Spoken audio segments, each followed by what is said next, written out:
Alright guys, I ended up ordering a shift kit for that 29er with the PK80. I kind of wanted to try it and see how it all worked and stuff, and I've heard good things, I've heard bad things, but I went ahead and ordered one of the kits. So I'm getting ready to start actually getting it on there. I did have to go pull the engine off. I'm gonna have to get these two studs out so I can get this mounting plate on there. The only thing I'm running into that I think I'm gonna run into is when I go to mount this up here, it's gonna be in the back of that tire.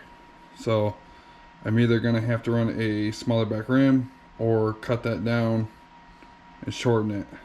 I'm not sure what I'm gonna do yet, but all right, when I get this figured out, I'll get it back up.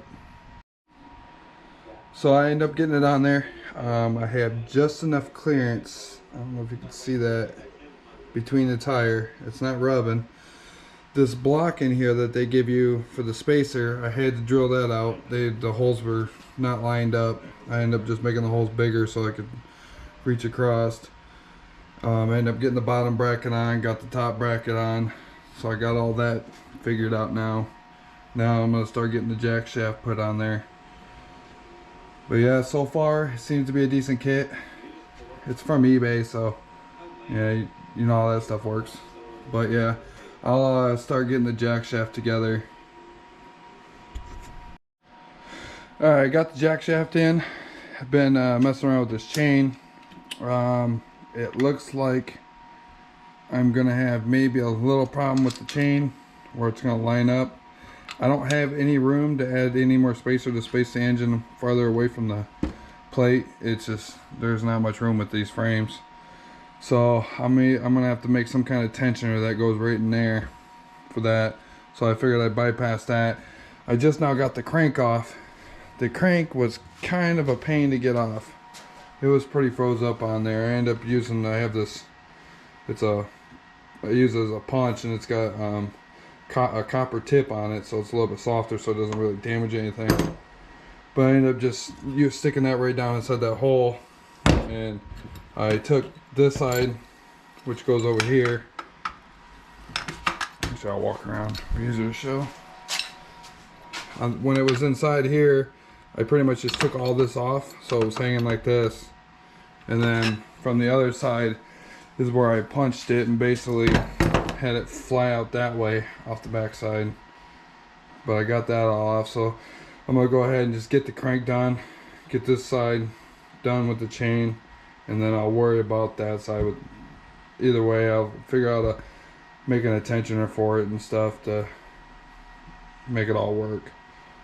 But yeah, it's so far it's going together. There's just, I know these kits are made, they try to make them as best they can to fit all kinds of frames, so it's just adapting it to this.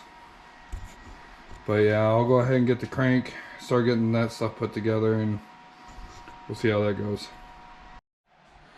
Okay, so I've been working on this crank.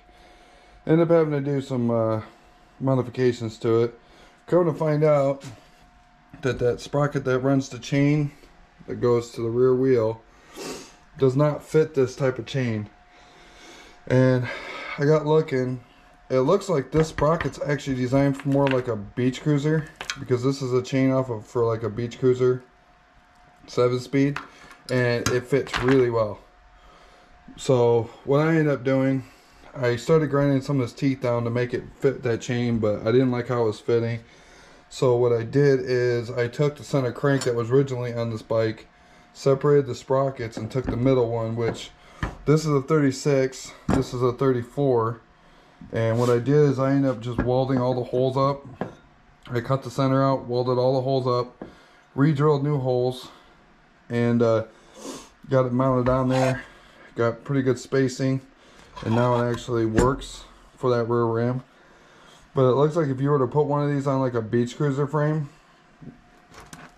then you'll have more likely that sprocket will be just fine. You won't even have to do any of this. I was just last night, this next day, I just only worked on it for maybe like an hour or so last night. But yeah, now it works. So I'm gonna go ahead and get this put on now and get the chain, and then I can finally start doing the other chain that drops down, and then get that tensioner on there. So yeah, there was just a little bit of modification. I really want it on this bike. I like the way this bike rides, and so, but I'm gonna go ahead and get this slapped together now. All right, got this all back together.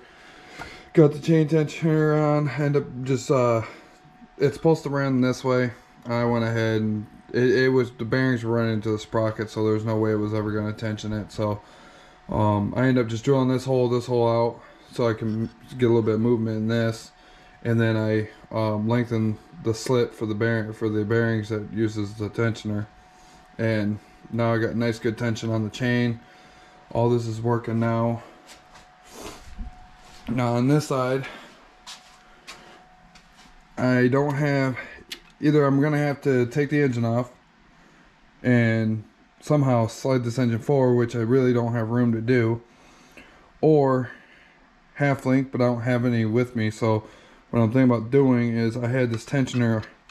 It's actually one of them for the tensioners that come down, runs a wheel like this, the tensioner chain. Came up with, if I cut this down and if I put a bearing that can ride here, I could just do that, and then that would be the tensioner for this side. So I think that's what I'm going to end up trying to do. I got to try to find some bearings, see if I got some laying around.